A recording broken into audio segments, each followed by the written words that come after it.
Time, space, collecting.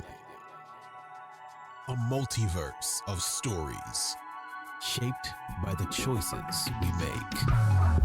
We are your guides across the Marvelverse, exploring everything from the MCU to cards and collectibles. Because every piece we collect tells a story. The question is, what does yours say about you?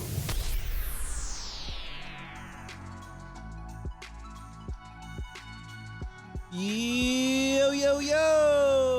What is up, everybody? Welcome in to Across the Marvelverse. We're back. I'm so excited that we are back. I have not done this for too long. I already feel good. I feel great right now. I hit record, man. I was stressed. The stress is gone. And I got my friend Tim. Tim, welcome in, bro. Yo, what's good, everybody? Thank you, Jimmy, for having me, man. I'm feeling the vibes. It feels good, man. Yes, bro. I'm so excited that you're here. I have a confession to make to you. So when I first started getting into like Marvel cards and like the collectible side and the art and sketch out, all the stuff, I saw like you were doing a lot of content with like some different people, and I viewed you all as like the cool kid group. And I was like, man, it'd be sick if I could be friends with that guy. And then I was always like, nah, I'm too nervous to talk to him, bro. I don't know.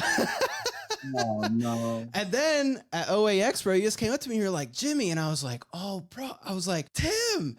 And it made my whole weekend, bro. I was so happy to see you, meet you. And now we got to link up. You're on the show. So anyways, welcome in, bro. I'm really excited you're here. Dude, I'm excited to be here. I'm a big fan of the channel, a big fan of the podcast. I try to support as much as possible whenever you drop an episode. And I'm honored to be a part of this series, man. Oh, bro. Well, thank you. Thank you. You made it sound like way more important than it really is, though. It is, bro. Trust me, it is, man. We need more content in the space for sure. Absolutely, bro. I'm all for that. I'm all for everyone making content, man. It's always a good thing. Always a good thing. Well, we got a lot of cool stuff to talk about today.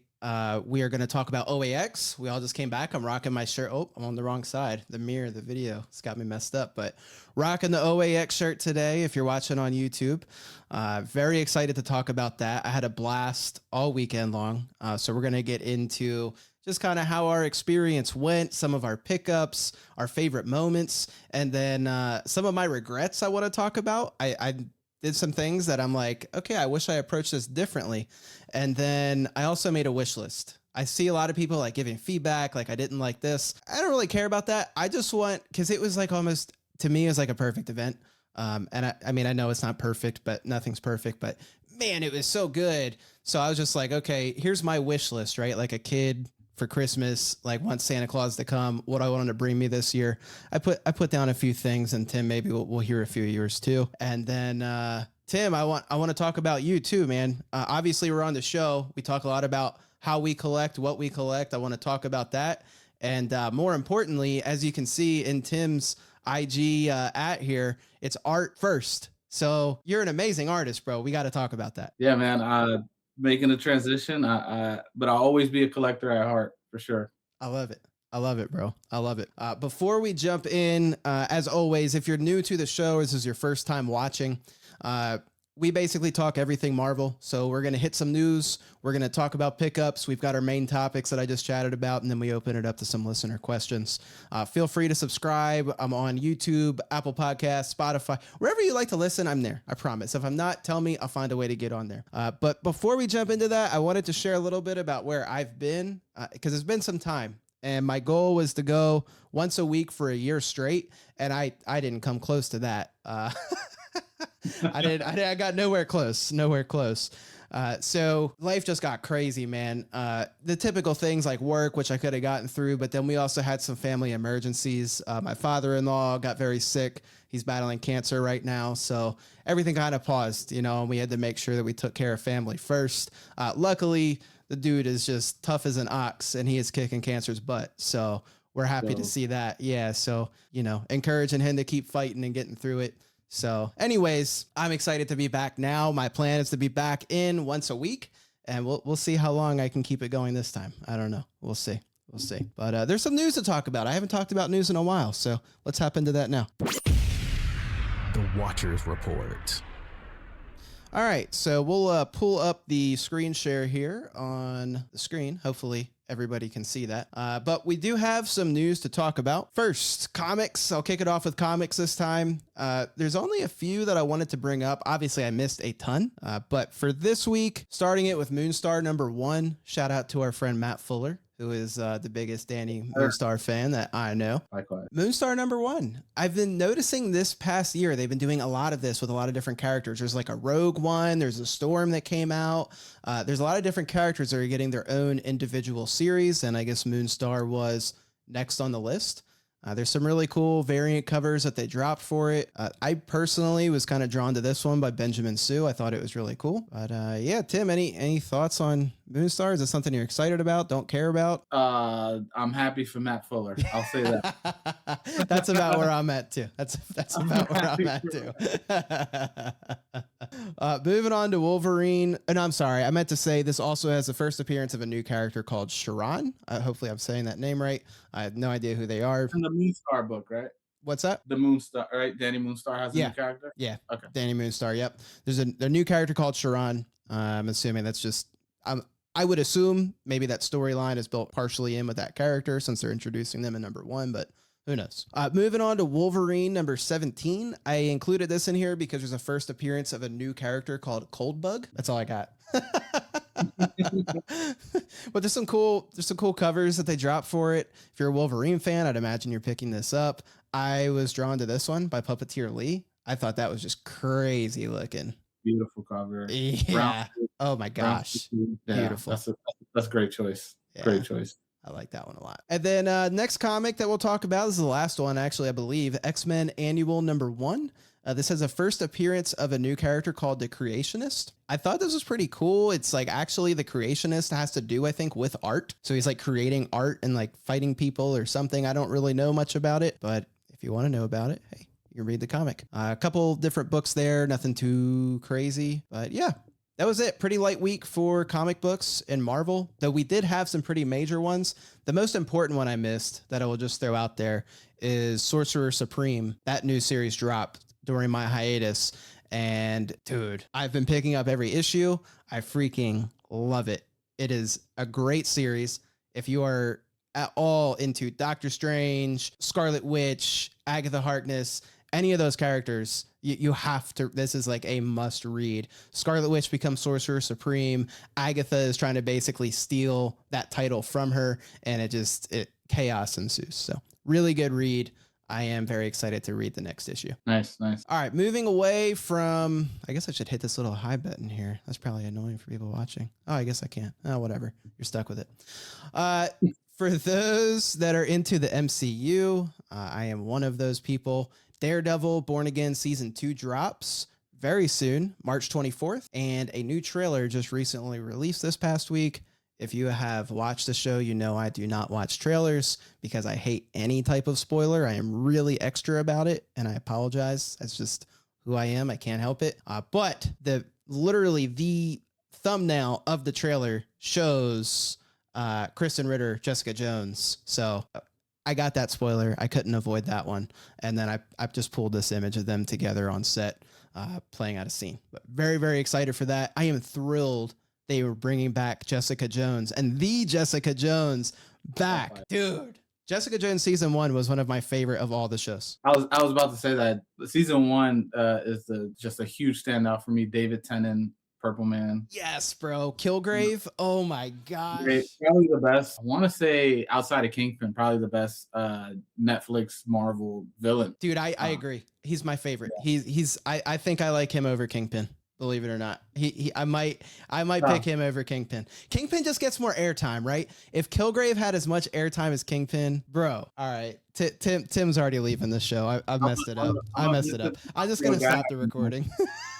Listen, I watched Law and Order: Criminal Intent. Vincent D'Onofrio, man, he's one of my favorites. Hey, look, I'm looking at my signed pop by Vincent D'Onofrio. He's the only actor or actress from the MCU that I have a signature of on a pop. So I love Kingpin. They're very close to me. But Kilgrave, dude, he is so good. so good. But He was good. anyways, I'm really excited for this. Obviously, MCU. If you're an MCU fan, you're going to watch it. I don't have to tell you to watch that. You're already excited for it. So let's move it on to games. Marvel Maximum Collection is dropping. We don't know when. They just released this. But if you are into like the old school video games, if you like some pixels on the screen, the Maximum Collection it looks pretty cool. It says you can experience one of the most comprehensive gatherings of Marvel's early gaming legacy. It has every major iteration across arcade and home consoles. And it says this collection is a curated journey through the evolution of 1990s Marvel. That's sick, dude. Yeah, this is the beat 'em ups from the arcade days. Children of the Atom. Oh yeah, all of them. And they're calling it the Maximum Collection. And I believe it's coming to Steam, Switch, Xbox. I think it's everything. I think it's coming to everything. And there's going to be online co-op. So you can play these old school arcade games with friends online. I was like, dude, that's pretty fire. Yeah. It looks crazy. So anyways, we won't watch the whole video, but if you're into that type of thing, check it out. There's a whole Silver Surfer game. So shout out to our friend Fausto. We got Spider-Man on the screen. I mean, it's just crazy. A little something for everybody. That's right. All right, Tim, we got the cards. Here we go. We got Topps Chrome Deadpool is dropping. I have not been the biggest fan of Topps for many reasons, but I will say this set looks nice. Topps is just a little out of my price bracket. A lot of the cards. Ditto. But you can pick up, listen, if you wait it out, like with anything, you can pick up those singles if there's something that you like. You can. And a big thing too, and actually I believe I'm going to be on a stream with my friend Don. If you don't know Don, the Strange Archive, he is an absolute insane Doctor Strange collector. The biggest Doctor Strange collector I know. Anyways, we're going to go on a stream to talk about some like ways of like more budget collecting. And I think this topic is going to get brought up. And a big thing is kind of like you said, and I don't even remember which top set it was. One of the ones that came out in the last year. I waited a few months and I was able to pick up 2 different Scarlet Witch cards for really not that much. I just had to wait it out. Now I couldn't chase like the out of 1, out of 5, out of 10 because Topps just demands such crazy prices even above what people are paying for Upper Deck. But I got like an out of 40 or something for not a bad price. So nice. Yeah. You can find stuff that you like. And we got actor autos in here. We have some cool inserts. I believe it's already all sold out as far as like their online drop. But of course, if you're into breaks, you can get into that. You can start checking the bay for your singles or wherever you go.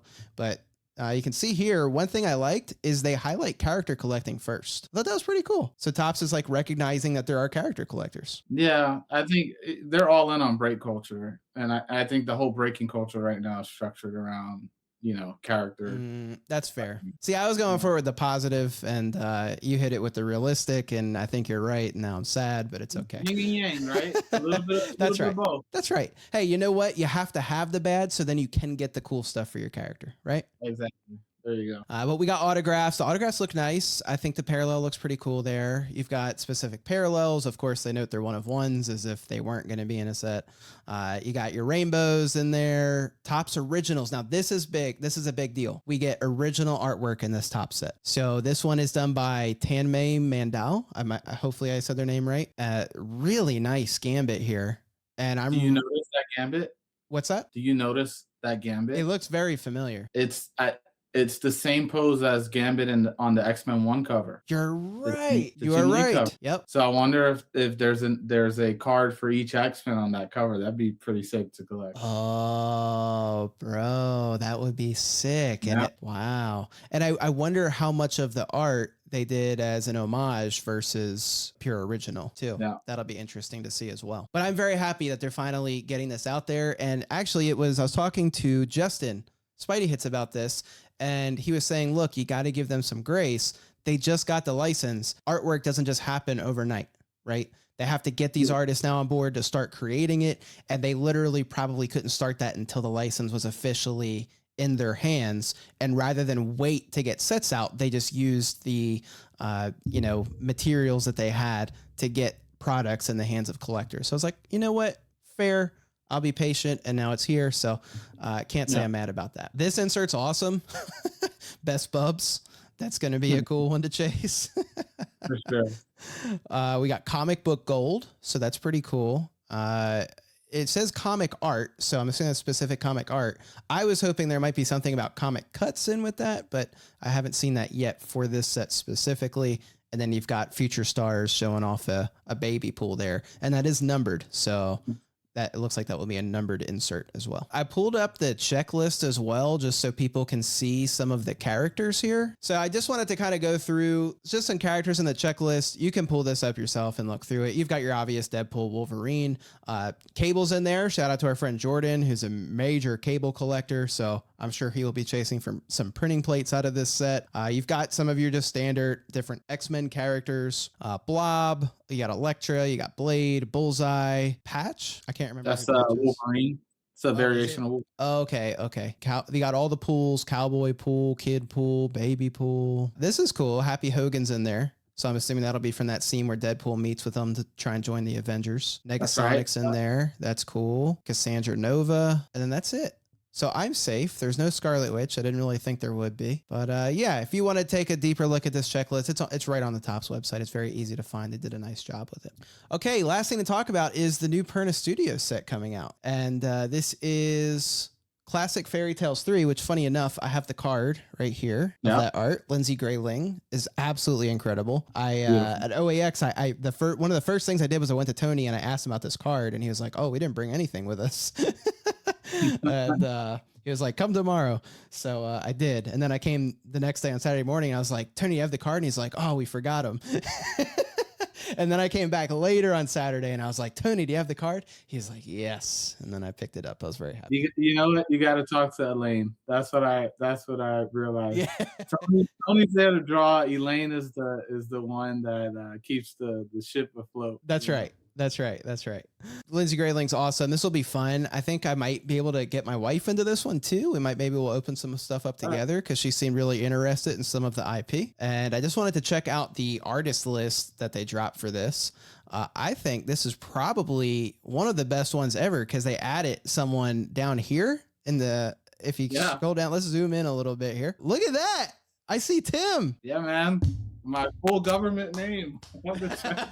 Timothy, you are in there. Yeah, man. Super honored and what a privilege to work with, someone who, is considered, one of the godfathers in the sketch card just space. He's been a pioneer for years, and to be, on a set produced by him with just just incredible artists. Like, this is a incredible list of talent, excluding myself. Just surreal to be a part of something like this. So you're on the list as far as I'm concerned, bro. And your art's incredible, man. The stuff just the stuff I saw in person that you're showing me, some of the sketch cards you did at OAX, man, they're great. I cannot wait for this set. I'm very excited. Congratulations, man. I was thrilled to see your name on there. I was super happy. Just so cool. Just some others that I'm excited about too. You've got Toma, who I feel like he's typically on most of their sets, but he's just phenomenal. Glenn Denning, you've got Nault. I was really excited to see Gransall on there and Danielle Ellison, both Danielles. Duke's on this one. I don't think he's been on a Perna set before either. I don't think so. I think he's done some other he's worked with other studios recently, but I don't think he's been on this. I gotta shout out Kokonakis, the first name on the list. Kokonakis is one of the first artists that helped me 3 years ago. Dude, he so hands-on, just out. I mean, I can't thank him enough for the advice. I was introduced to him by Matt Fuller. Okay, awesome. Oh, that's super cool, dude. And he's number one on the list. There you go. He's awesome. Oh, that's cool, bro. How poetic is that, right? The one, right? Like, then you're on the same set. Yeah. That's so cool. Yeah, Duke, he was on the podcast on the last episode I did with me. And he was a pleasure to have on. He actually showcased a card, and I was like, I love that. I'm going to get it. And then the next day I bid on it, and I got it. His work's just amazing, Brandon. It blew my mind. He does his pieces in like an hour. I was like, what? That doesn't even register to me. So I'm really happy he's on. I mean, I could go through and name almost every person. I mean, Fred Ian is freaking on this list. Hoi Trong, got Israel Ortega, Jomar Bolda. I've actually pulled a Jomar in both of the Perna Studios sets that I've participated in. I mean, you can't get much better than Jomar. I'm not complaining. Yeah, Jomar is great. I'm not complaining at all. Jose Carlos Sanchez did two of my favorite APs that I have in my collection of Scarlet Witch and Vision. So thrilled to see him on there. I mean, the list, man, it's so good. Leon Breojos is another one who has some of my favorite cards. We've already talked about Lindsey Grayling, Lauren Bobbitt's amazing. Glebe's on here. The Glebe, yes, bro. Mike Munshaw, Newton Barbosa. I've pulled one of his from Perna's set before, and Norvi and Basio. I've pulled both of them. Amazing. Oliver Castaneda was one that I was really excited. I pulled. I think I actually literally have his card right here next to me. I'll go big for a second. Let's go. Yeah, dude, it's so good. Beautiful. So PJ, shout out to PJ. PJ, that's dude, he's probably going to be on my regrets list of artists I did not commission at OAX, but my wallet was only so big. But oh man, the work I was seeing that he did for people, I was like, shit. Bro, he's killing it.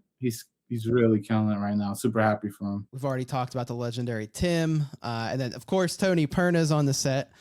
You know how cool it would be to pull a Tony Perna from a Perna Studios set? That's like a goal. I can't stop buying their set until I pull a Tony. He's the one. I mean, he's and listen, shout out to all the amazing artists on the set. Yeah, seriously. But when you buy Perna Studios, you're hoping for a Perna sketch, right? Like, yeah. So that would be amazing. And then the last one, and again, if I didn't reference a name, it's just because I wasn't gonna list off every single one, but it's a stacked freaking talent list. Yuriko Shiru, I was thrilled to see on. I actually am on a list right now to get a commission from her, and she has had some serious health issues. So we're wishing her all the best, and I'm hoping she's okay. I saw she just posted on Instagram today, and she had posted some work that she was doing, saying she was still struggling, but was happy that she's getting back to some art right now. So hopefully she's okay. But anyways, if you are interested at all in participating in the Tony Perna Studios upcoming set, I would recommend joining their Facebook group. That is where usually Elaine will give all the most up-to-date information on how to pre-order and purchase and all that stuff. My favorite part about their sets is that if you buy anything, if you buy a pack, if you buy a complete set, you get a sketch card. Guaranteed. Every single thing you buy, you get a sketch card. And for the prices they charge, they do not charge enough. With that list of artists that it's just insane to me that you get a sketch card. You can see some of the quality right here on the screen of some of the sketches that you would get. Every set has a different theme. It's all non-licensed IP. Like you can see they do the Halloween sets that are really popular. That was the last one that I participated in. But anyways, you all know I'm a big fan of the Pernas and their sets. I would strongly encourage all of you to participate and get involved. All right, Tim, did I miss any news? Now we're good. The Collector's Hall. I did do it right. All right, cool. Yeah. Look at that. Look at that. I'm a little rusty, but not too rusty. We're getting back in there. We're in a groove. We're in a groove, man. Tim, you don't have to share anything. Is there anything you wanted to show off, share, talk about that you've picked up recently? Yeah, we can. Let's talk about it. That's why we're here. Okay. All right. Okay. This is getting a little serious right now. I got a little chill right there. We can't talk about OAX and not show off the OAX pickups, right? Hey, okay, all right, let's get into it, bro. I'm excited because I think I saw some of your things, but I don't know. I honestly don't know if I've seen everything. So I'm excited. I got some non-OAX pickups I can share too. Okay. In front of me. So a couple of comic cuts from Batman Metal. Ooh, okay, very cool. It is a Marvel podcast, but we'll accept it. We'll always accept some comic cuts. Hey, look, I brought you on. I knew you were going to talk about Batman, and it only took the first thing you showed off to talk about Batman. It's okay. It's all right. I'll let it slide. Rumor has it there's a little bit of a crossover happening. Okay, all right. You're working it in. Right? I see you. Okay, all right. Yeah. Universes are coming together. We're all one. There we go. I got this was my only pre-show commission, which was a Segovia. Wow. Oh, dude. Okay, so we've already gotten the two of my regrets. PJ and Segovia. There's a lot of amazing artists. There's many I wish, but there is some I just knew weren't realistic in my budget. Not that like I had a ton more to spend. I really didn't. But man, when I saw PJ and Segovia, I was like, I could have just not eaten dinner a couple nights and and pick some. Can I see that again, bro? Can I see that again just so I can get a little more upset with myself? That's incredible, dude. Segovia's. I don't know that I can ever pass up a commission list for Segovia again, seeing the quality of the cards. And I'm telling you, Tim, he was like the talk of the card section at OAX. Every time I saw people pulling out cards, they were like, dude, who did that? Steven Segovia. Dude, he was super affordable. I think this pencil sketch was $75. That's nuts. Super affordable. I didn't make his initial list, but they asked me if I wanted to be on a wait list. And apparently he did all the cards that were on the wait list too. So, wow. You know, if I believe it. Did you see how quickly he could bust those things out? It's pretty incredible. Could you think that he probably draws faster than almost anyone I've seen. Yeah. Not that like I'm an artist or anything, so I don't know what the hell I'm talking about anyways, but he draws like wicked fast. He phenomenal talent again. Some of the larger commissions he did too. Yeah. Dude, I know. Full color. He did like a Psylocke full color. Like I saw that one. It's insane. I know. Stuff. I know. Yeah.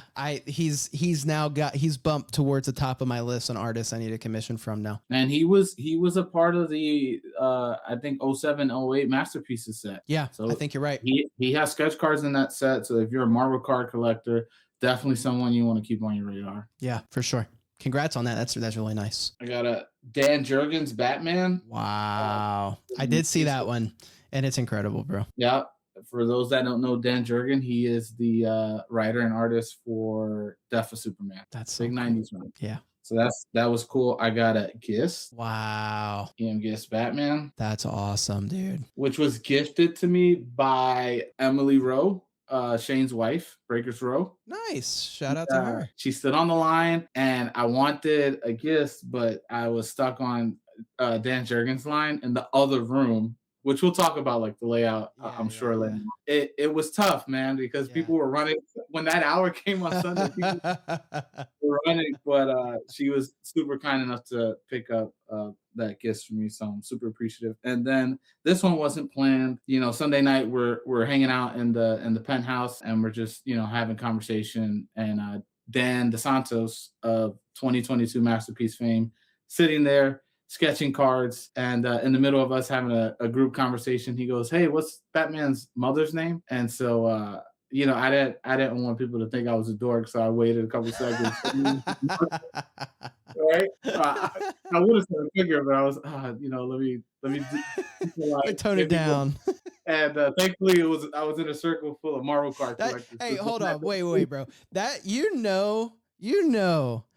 a nerd when you're in a room full of nerds and you're worried that you're too nerdy for them. Yeah, 100%. That was my sentiments exactly. But he just gave this. Oh my gosh, dude, that's incredible, bro. Crazy. I had just an awesome show, and really, I had one pre-show commission, and it's because I decided to attend super last minute. I plan on planning this out a little bit more thoroughly this coming year, and I guess when we get to it, we'll talk about who's on my list, because I got some. Okay. So, dang, there's no list, and he's like, I don't care, I got my list, baby, let's go. Yeah, I'm ready for next year. I just want that was it, right? That was all your stuff you wanted to show? Those were all my pickups. Yeah. All right, cool, dude. That without much planning either, that is a freaking successful OAX, brother. Congrats on those pieces. That is awesome. EM Gist is also high on my list. That Moon Knight cover he did that they auctioned off, that is literally probably my favorite Moon Knight cover that's ever been made. And I'm not saying that to hype it up. That it's beautiful. Yeah. Beautiful cover. Like genuinely, if I ever commission him, it will be a Moon Knight. Like my favorite Moon Knight card in the hobby is probably 2019 Flare. Yeah, the Moon Knight card. I mean, good luck trying to get your hands on a copy of that one. Yeah, I mean, that's his bag. Yeah, man, he's good. He's really good. I spent some time just admiring his art at his table, but I guess this means it's my turn, so I will show off some things. I won't show off everything. You can go to my Instagram. I've shown off now almost everything I've picked up. There are one, two, I think at the time of recording, maybe 3 or 4 things that I haven't shown yet.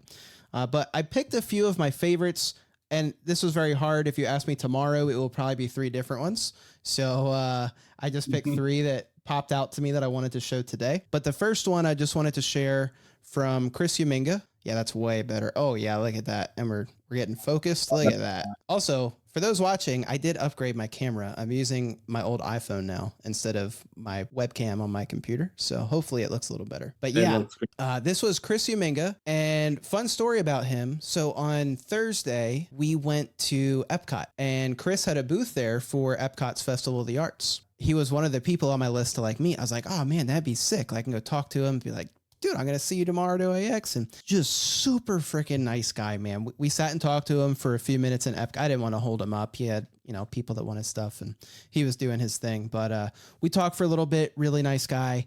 And then we went to OAX, obviously, and my wife and I met him, and then his wife was there, Chrissy, who's also an incredible artist. They also collaborated on the auction poster for OAX. And I was like, oh, I was mad at myself at that point because I was like, man, I really should have commissioned him. And he was nice enough to put me on his commission list and got this to me on Sunday. So this was literally a card that I commissioned from him at the show, and he got to me on Sunday, man. So yeah, super happy with that. Yeah. And him and his wife, they do art for Disney, but they're also big Disney fans. And my wife and I are too. So we sat and chopped it up with them, just talking about Disney World for like 15 minutes. It was awesome. That's so cool. Yeah, it was definitely a highlight for me.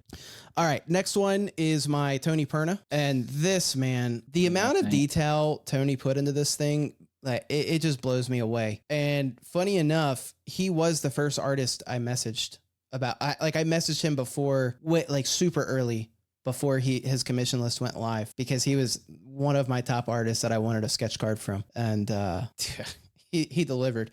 And one thing too, and I'll show it on Chris's, I got this idea from my friend Ryan Beckner. He's a Juggernaut collector. And he awesome guy. He went nuts at OAX, by the way. Bro, shout out to Ryan. Yeah, bro. Cool. His pickups were insane. But he had this amazing idea where he has an artist do Juggernaut, but if he commissions them for a sketch card, he asks them to incorporate a crown. So I took his idea from him. He told me it was okay. And I asked that the artist incorporate a ruby. Now, I will say not everyone did it, but it's okay because it was something I figured out after the fact, and I'd like email them after. It was kind of like a mess, and I probably forgot to email everyone, so I didn't even worry about it. But for the ones that did, it was so cool because my wife has a ruby wedding ring. So Chris, and I don't tell them how. I say however you want. It can be super discreet. It can I literally don't care. It can be a tiny little speck, and you can have to explain whatever you want to do. Just incorporate a ruby. So that was how Chris did it. And then if you look at Tony's, you can see that little ruby in the top corner under my finger. Oh, wow. I didn't even catch that. And yeah, super discreet, which I thought was freaking so cool. And he told me that the ruby was basically like powering the room they were in that they were trying to destroy. That's pretty insane. So that was Tony's idea for it. He's just great at telling a story on a card. I know, man. I know. And like Vision's phasing, Scarlet Witch is doing her hex, Vision's got a beam. I mean, there's just so much going on in that one tiny little, it just blows my mind. All right, one more sketch card. This one was also a very special one. This is from an artist that I keep returning to. She's got a hold on my hobby spending, Bella, and she just crushed the Scarlet Witch for me. You can see the ring on there at the ruby, and she put the little hex kind of starting from the ruby around it. She was super popular. Yeah. Super popular at the convention. I feel very lucky that I've gotten a few pieces from her now, because I don't know that she will be in the same tax bracket that I need her to be in for much longer. Dude, good luck. Good luck getting a piece from her. And what's cool is this is actually on the back of one of her Unbound cards. So she offered 5 spots, and all 5 spots were on the backs of Unbound cards. And then she would ask you which card you wanted. So I told her Wiccan. So she threw it on a Wiccan for me. That's super dope. I'm not going to share any more sketch cards, but I do want to share some things I haven't showed off yet. I figured that would be fun, right? Rather than just show things that people have already seen. So I did pick up Dan's gold foil set of the Missing Marvels. So really excited to have this. I picked this one because this is actually probably my favorite art from the whole set. I don't know. The idea behind this is just mind blowing to me, and the art's perfect. And it's so funny because I'm looking at the back of a dude's neck, and I'm like, I love it. Yeah, But it's conceptually, yeah, he really separated himself from some of the other artists that have done the set in the past. Like, yeah, like the storytelling in that one picture alone is just there's just so much to digest from that one piece. I love it. I didn't think I would like in art of this character so much, but yeah, it's for those. Sorry, I forget now that we're on YouTube and some people listen on audio. This is Dan's Green Goblin that was not approved for MM22 is what we're looking at. So beautiful card. I will say this isn't a dig at Dan. Hopefully it doesn't take it as one. For the price, the quality is not great of the card. When he says business card, it's truly a business card. yeah, Like that's what you're getting. But the foiling's great. The art's obviously amazing. And this is the only way to get it. So I was more than happy to pay it. And it's got like that says information on the back. But that would probably be like my only critique, if anything. The card's just a little bit flimsy. We're moving on to my Ryan Pancoast auto. This is on one of the Magic cards he did. And shout out to my friend Frank, man. I was super excited. My buddy Frank lives in Florida. And he's into this stuff, but he's old school, man. He's got like a lot of old school comics, old school Marvel cards, and he's much more of a trading card game player. I know him from Hermit Style and like playing Dragon Ball cards. So he brought a ton of Magic cards to have signed, but he specifically brought this one for me. A foil copy of Spider-Man, got it signed and gifted it to me. So I had a blast catching up with him and seeing him. Frank, thank you, buddy. I definitely will have this in my auto collection. it's an awesome pickup. Another regret too that Ryan Pancoast is super popular. Yeah. Really good.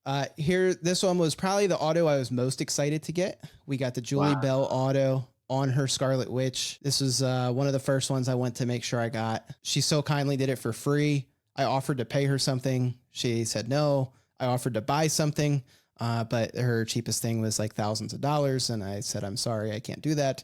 I was like, do you have any prints? Yeah. Cause I don't like that having to like, I don't know. I always feel weird when they do a free auto. I feel like I need to do something to support, but I also, have to have the money. So, but anyways, thank you, Julie. She's wonderful. She's absolutely amazing and did it at no cost. So that was really cool. Okay. Last card. And then I'll shut up about my pickups when we go on to the main topic. This is from Nahuel, and the auto just pops on these prelims. I have a Vision and a Scarlet Witch signed by Dan as well, that Raj actually helped pick up for me last year. So this year I got the prelim for, shout out to Raj, man. But I figured just keep the trend going, and just anytime there's a Masterpieces artist there, I'll pick up a prelim and get them to sign it. So this year I got Nahuel. That's fire. But anyways, that was, those are just some of my pickups. You can see more if you're interested on my Instagram page. I've got a couple left to post, but that's pretty much it. So anyways, man, let's get into the main topic and talk more about OAX. Today's focus.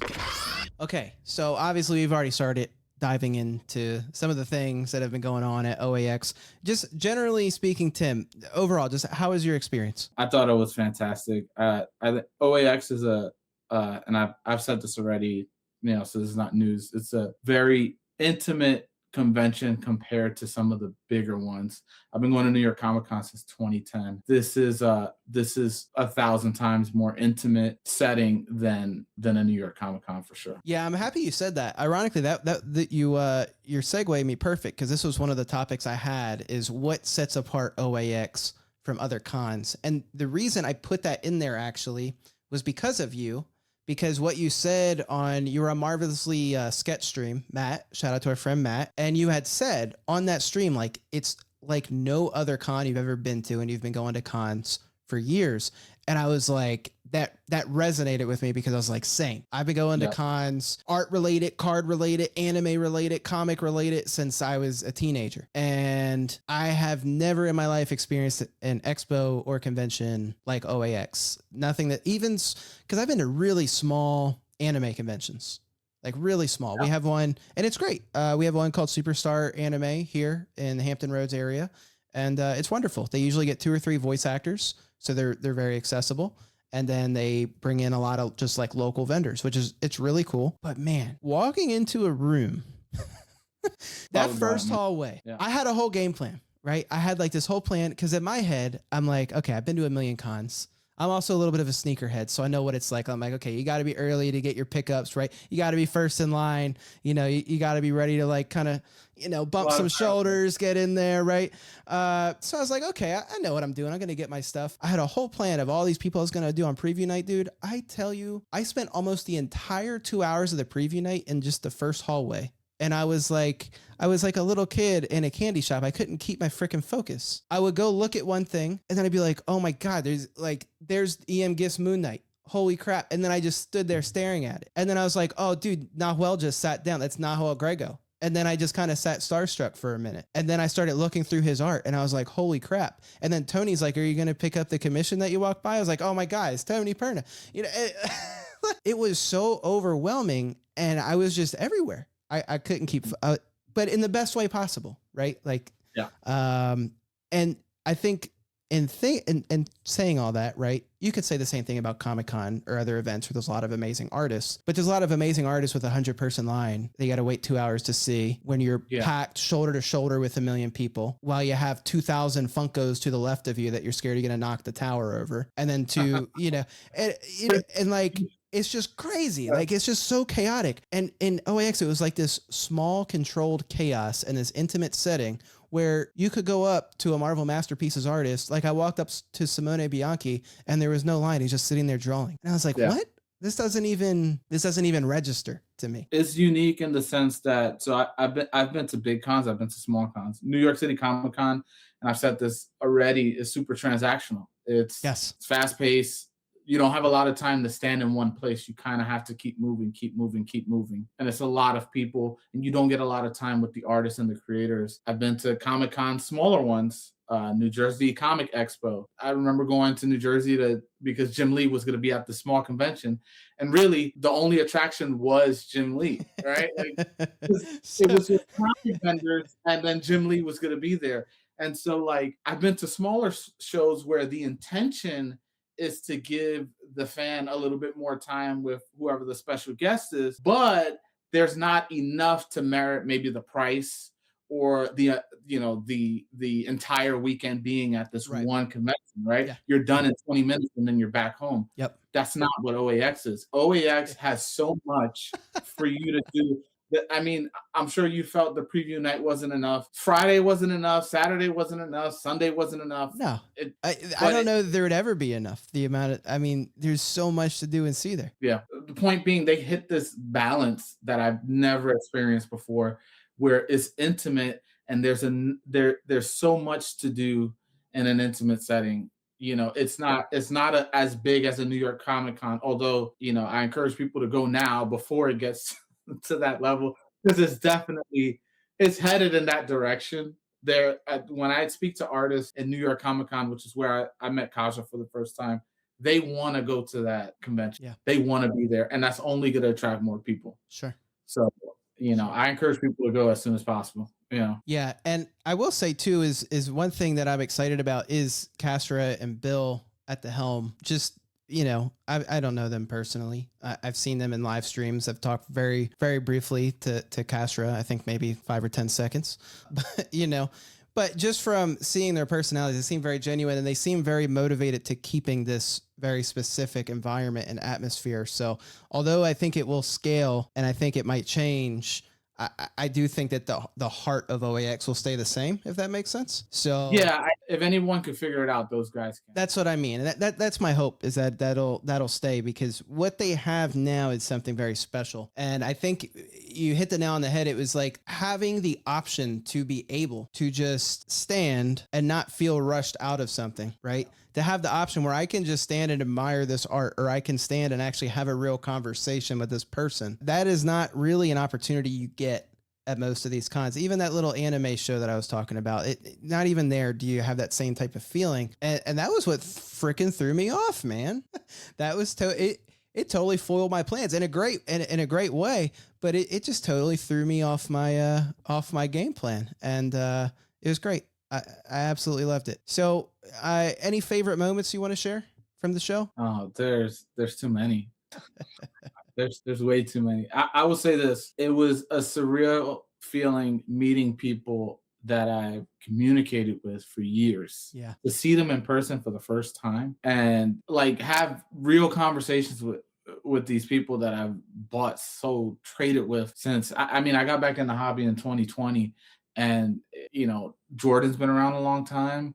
I very briefly I got to meet the glass burners for a bit.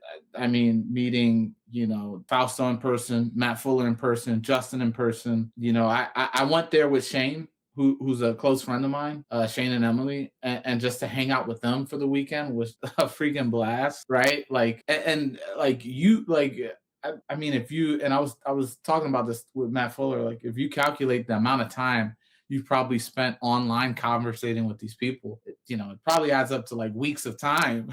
you know, Oh, easily, like, dude. you get to meet them in person.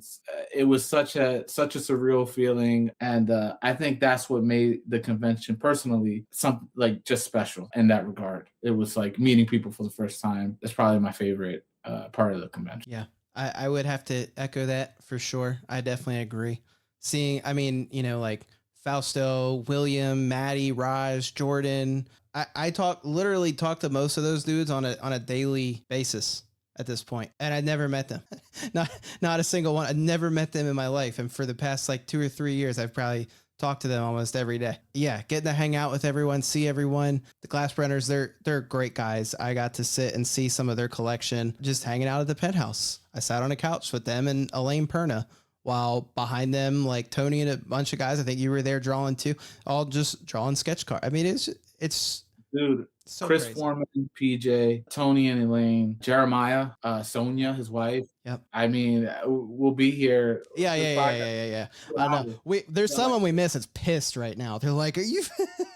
Listen, but we can't name everyone, bro. Like, yeah, there's so many names to name, but like Ryan, William, like just Brian Stanley. Yeah, I met him for the first time. Yeah, dude. There were so many Michaels. There's like 15 Michaels and there's like 15 Matt, all in one room. Crazy. So at some point, I just started calling them by their last names. Like Lowenstein. You know what I mean? What a time. What a time. That's hilarious, bro. That's hilarious. Yeah. Let me pause. I do want to talk about just some other things that were there that maybe aren't getting as much of the limelight shined on them. So one was the animation art. So they had I called it like the animation corner, right? You had Joe Wise. You had next to them, I think it's Stray Flexin. And then next to them was Zeno and Keyframe Collector. And the other guy, I forget his name. Pokey Radar. Pokey Radar. I got to meet both those guys in the penthouse, dude. Yeah. And the stuff they brought with them was incredible. Seeing that in person as a lifelong Dragon Ball fan, seeing those animation cells up close, that was really special. That was cool. Just crazy seeing that stuff in person. I wish I had gone to Waz's table. I don't know why I never made it there. Seeing videos now of the stuff he had there, I definitely should have. That was a mistake. That was a regret of mine that I'll get into. But yeah, there was just amazing animation art there. I will say the only probably opportunity I think that was there was I do wish that they had some that were a little more accessible, that were right in the eye of the viewer. I think I heard a lot of feedback from people that did not know much about animation art, and they saw like a piece there that was going, that they wanted like 6 figures for, and they just like walked away. And that kind of made me sad, because I was like, man, there was cool stuff, but you had to kind of flip through the binders to get there that was accessible. And they had stuff that was very, very well priced, but there was also stuff that was, just higher end. It was very expensive. And I think it was things that was also just part of their collections that they, it was going to take a lot to get it, because you talk about those pieces. That's a one of one piece of history, right? From the art of the show, and just like iconic moments that were there. So that was the only thing that I was sad about. And I was like encouraging people to go back. I was like, no, like go back, check it out, see it, because they're nice guys. They'll like show you, if you ask them and talk to them, they'll be like, oh yeah, here's something like within your budget. Here's this character, that character. So hopefully people did come back around to like check out the stuff, because you could admire the high end stuff and then also possibly get into some of the more accessible things, I guess, if you will. Yeah, I think there's a way to make that better. I know that the setup where Justin, Jose, and Matt Fuller were at, they had high end stuff and people were able to experience the pieces. But at the same time, you had someone like Matt have a binder full of sketch cards that were all price range. He was featuring stuff that was, more accessible to buy at just in the same. He had boxes of stuff, cards, with affordable pricing. Maybe some of that. Maybe there's some learning from that setup. Yeah, that's probably the only thing I would have loved to see. And I'm hoping that the A2X portion, the animation portion of OAX, I hope that continues to grow. I know I saw Matt DiTullio had some at his booth. I know he's been real into it. And actually, Simone DeMeo, he picked up a Broly from Josh Zeno's Gala at the show. And then when I picked up my commission from Simone, I was like, oh, dude, I saw you got that Broly. That's awesome. And he was like, oh, and because he's a big Dragon Ball fan. And then I was like, yeah, I got some stuff with me. He's like, oh, let me see. And then that was like, talking about favorite moments. That was freaking cool, dude. Like I'm sitting there watching Simone geek out over my and what I have is nothing that crazy, but he's sitting there like, oh, like geeking out. It's okay. It's nothing like the guys that were there, but just having that moment, right? Yeah. That's so cool. And that's another thing where like, that would never happen at like Comic-Con, it just, there's no opportunity. There's no opportunity for it. It's not a slight against them. It's just not realistic that could happen. But I'm standing there and there's no line. We're just hanging out, chatting. And yeah, it was cool. It was cool, man. So anyways, but I did want to highlight the animation portion of the event. I don't want that to be overlooked. I would love to see that grow. I'm not like a big part of that community, I don't feel like, but I try to be involved with it. I enjoy it. I would like to be more a part of it. I actually have a pretty cool piece coming that I'm excited. Graydon just sent it off to me. There's a whole chain of people I had to go to get to me, but shout out to Graydon for helping me out. But I'm excited to show that off. So anyways, I have more to talk about with the animation, but I'm going to hold it for my wish list. The other thing I wanted to talk about is just the 2-room setup. I just wanted to get your thoughts on that. I personally really liked it. I thought it was really cool. They had like kind of more of the card art on one side, and it felt like more of the comic art on the other side. And then it felt like the other portions of the expo were kind of sprinkled in specific areas. I definitely spent more time in the card art section though. I gotta be honest. I think the total amount of time I spent on the show floor the entire weekend was probably 2 hours. Really? Where were you? The penthouse till 4 o'clock in the morning every night. So I was not an early bird at all.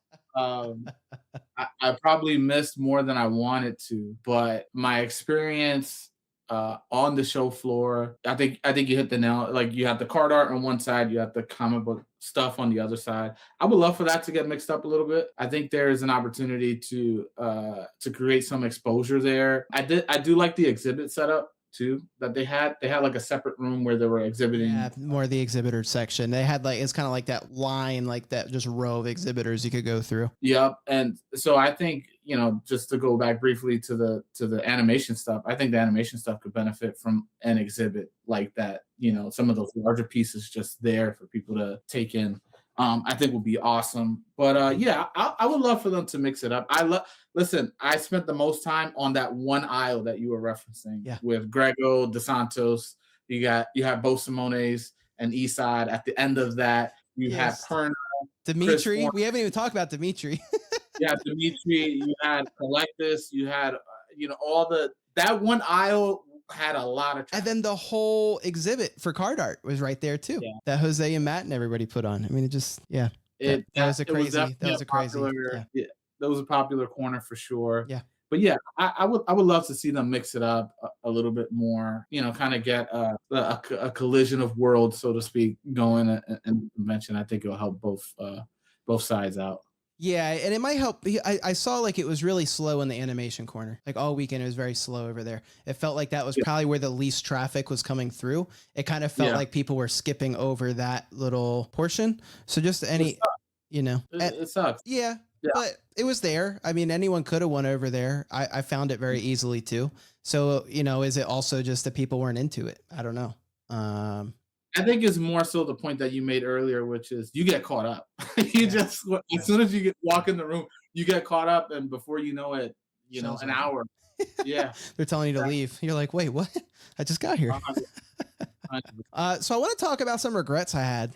And I also want to hear if you had any regrets. I think we've probably already talked about a couple. But one of my biggest regrets that I didn't realize I would have, and I think this kind of piggybacks off of getting caught up, is I should have been more intentional to meet people. I did not realize how intentional I was going to need to be to get up with people. And for example, on Saturday, I did not realize at 3 p.m. I hadn't checked my phone. And I had people messaging me, trying to meet me, asking me where I was, hey, I'm in this line. You want to meet up? You want to grab lunch?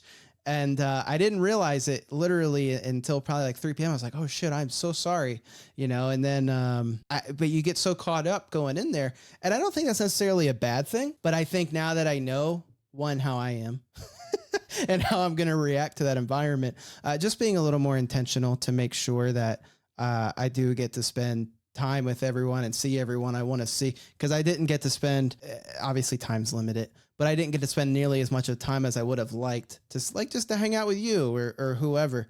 So that would have been cool. I think I should have been more intentional there. So that was one of my regrets. I don't know if you feel that way too, but I was kind of the opposite. I regret not spending more time on the show floor. Okay. And getting more of that show floor experience. Yeah. Regret is a strong word. That's fair. That's fair. I'm happy with my choices, right? Because the penthouse was really about meeting people, and there was such a great energy that first Thursday night, because I was there early, so I was able to be there on Thursday night at the penthouse, and the energy was and the vibes were great, and so I got to meet a lot of people. Sydney, I don't want to get into the naming thing again, but like but it was like meeting all these people and like really having the space to just have conversations with people. Yeah. And really understand them, understand how they're collecting, understanding just their choices in the space and what they like versus what they don't like. There's a lot of people there that are into OA, but there's also a lot of people that are not and prefer the cards and love the cards for what they are. And that's okay too, but to see those two things exist at the same time. There was a huge Whatnot crowd. There was, yep. A huge Whatnot crowd, and I was able to meet a lot of those guys and conversate with those guys, which is kind of new to the hobby, at least, new in the sense of, since I've been in it. Mm-hmm. And there's a difference. There's a difference between the Whatnot crowd and I'm gonna call them the legacy collectors, and I hate putting labels, but no, I get it. And I would love next year for there to be more opportunity for them to mingle a little bit, a little bit more, kind of open up to one another. I mean, there were so many cards. The cards that I saw in the room there were cards there that I've never seen, ever. And like cards, art, everything, bro. That penthouse. I was talking to Maddie, and you saw the cards that Maddie brought, right? His Dan set that he had. Maddie. He had the green autos from MM22. Maddie Vet from Instagram. He had. I didn't get. Bro, so he had like the complete green auto battle spectrum set, and he has pretty much almost every out of 10 auto from MM22. He shipped the whole thing to OAX just to show Dan. And I was talking to him, and he got to do it. It's amazing. And but I was talking to him, and I was like, dude, where are your cards? He's like, I don't know. They're like off in the corner. I was like, brother, we have two different levels of risk we can talk. But that was, like you said, that was kind of the vibe of the thing. Like everyone was so comfortable with each other. Now, I personally wouldn't leave like a 6-figure collection sitting in a corner without, like, I would be laying on top of it. I don't care who you are. At a lot of places where people were leaving them. I know, bro. But it was just so crazy because, like you were saying, cards everywhere, bro. Like at one point, I don't think he really knew where that collection was. Dude. Insane. Yeah. Insane. Yeah. I mean, like some of the stuff that people have with them. I got to meet David Henderson. He's a Whatnotter. He's also been a part of the group for a long time. Okay. He had the most insane collection of Just Go commissioned sketch cards. He had like 12 of them. Wow. 12 of them. Just crazy. Just like, and Shane wasn't too far behind either. Shane, I mean, when I met up with Shane and his wife, he had a trunk of one of ones. That's what he had with him. And I was like, bro. I want you to think about that phrasing. A trunk. Yeah, and he was leaving it in the corner of the room. And like, everyone was like, he opened the trunk and everyone would gather around and just like grabbing stacks to go through and stuff like that. And I was just like, man, there's a lot of inventory for people. There's a lot of trust in this room, man. There's a lot of trust in this room. I know. Yeah, well, Matt Fuller, he had his whole binders out, all 3 binders out, and he wasn't there like. Matt Fuller, Sarah Underwood had an incredible MCU collection. Like, I didn't get to see that. I would have loved to see that. Bro, she had, well, when it comes to Marvel cards, I'm a Thanos guy. She had pages of Thanos cards out of 25s, out of 5s, out of 10s, bro. Crazy. Yeah, that's crazy. And coming back to, I think you're right. I think regret's probably a strong word because I had a blast. I don't really regret anything. I just think there's things, looking back on it, if I knew, hey, maybe I would have done this differently, right? Things I could have improved on. I think another one, and I don't even know that this is even something I could have improved on because I love literally every commission I got, but I think next year I will approach it entirely differently, assuming I can go. I mean, that's my plans to go, but I don't know. Yeah. It's a while out. I think next year what I'll do, this year I went really heavy on, I want to try and hit all my top artists that are there and then just get an example of their work on a sketch card because that's affordable to me and I can get more quantity, but obviously it's still quality, right? Like the artists that you're getting. So I think next year though, I'm going to go for just like one or two pieces, just like 1 or 2. And I also think that I will budget for the auction. In my head, that auction was for high rollers and I had no business there. Yeah. And then when I was there, don't get me wrong, there was plenty of very pricey stuff that I'll never afford, but there were things there that I probably could have went for if I had planned for it. Yeah. You know, and I wasn't expecting that I would have been able to do that. In hindsight, like that's how I felt too. There was an overlap with the auction with what Matt was doing at the Penthouse. So I wasn't able to be there for a lot. Like I was there in the beginning, which was like some of the bigger tickets. See, I was the opposite. I missed the beginning because we were at dinner and then I got there like 20, 30 minutes after it started. There you go. That I want to plan this out better. I would love more time at the preview, right? Yeah. If it was longer than 2 hours, maybe 4 hours. Well, I think that wish is coming true. That is the first thing on my wish list. And I've been watching, I've just been like a fiend now for just any content on OAX. I've been trying to watch all the live streams. And from what I've seen Bill and Castro talk about, it sounds like that is essentially, it's not official, but it sounds like they're planning on 4 hours. Yeah, which would be amazing. That'd be perfect. It'll give us more time. But I'm with you, man. I want to plan it out better because it was kind of a last minute decision for me. Had I had more time, I think I would have did a better job of like time management, planning out, commissions and things like that. Because I really didn't go in outside of the Segovia. I didn't have much, but there were people in that room that I would love to get a piece from. But think about that, right? Like the fact that you can go without any planning and walk away with the pieces that you did is incredible. And the fact that you can go and you can do a ton of planning and also walk out with amazing, like no matter how you do it, I think that's the cool part. Is like, we're talking about things that maybe we wish or we regret or could have done differently or whatever. All of it was still freaking amazing. Yeah. You're walking away happy either way. Yeah. I'll never forget the event. I'll remember it for all its strengths, and over time, the weaknesses, they'll probably fade in my mind. I probably won't even remember it. I'll remember. And it'll be the people. Yeah. It'll be the people that you remember and the experiences with the people. I mean, maybe you remember the art. Hopefully, if you paid a lot of money, you really remember the art. But I'm not paying you for my friendship, Tim. Okay. Listen, there was some people there. They got some pretty pricey commissions. I know. So hopefully you remember that. But no, seriously, I mean, it's gonna be the people and those memories. And I've been to many Galaxy Cons and have no memories of it. Yeah. Because the entire event was, like you said perfectly in the start of the show, transactional. There were no moments with people, really. It was, you wait in the 45-minute line, I hand you my credit card, you sign something, and I leave. And the total opposite experience is OAX. And there's nothing wrong with that, but it's definitely a different experience that I enjoyed a lot more. And I've said that multiple times on this show.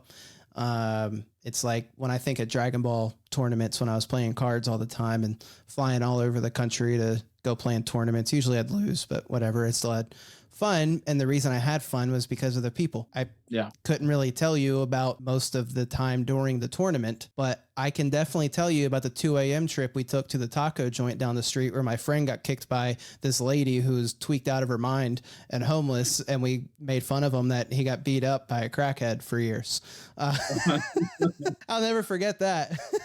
Yeah. And, you know, I'll never forget hanging out at the hotel and some of the conversations that we had and, you know, the memories that we made there. Those are the things that I'm going to remember. I don't remember a lot of the tournament. And I think it's the same thing here, kind of like what you were saying. And OAX gives you the opportunity to combine the two, right? Like you're making those memories during the event. The event itself isn't set up to be transactional, which I think is really cool. All right, I want to move into the last part, and we've, again, already hit a lot of these, but just some other things on my wish list. We've hit the longer preview night. I'm going to say something that might make people mad at me, and I'm sorry if this does, Justin. I'm really I promise this is not against you. I really would love for there to be, and not take it away, I think it has its place and it's important, but there's just to be a less of a focus on Whatnot in the penthouse. I would love less of a focus.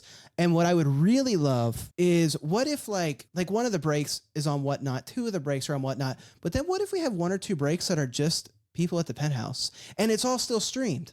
Like people can stream and people can tune in and be part of the experience, like an old school stream, right? Like it used to be before Whatnot, and people can still participate, join in, have fun, chat with us, right? We can still bring the community with us, but then also a way, because I was like, man, there was so much Whatnot.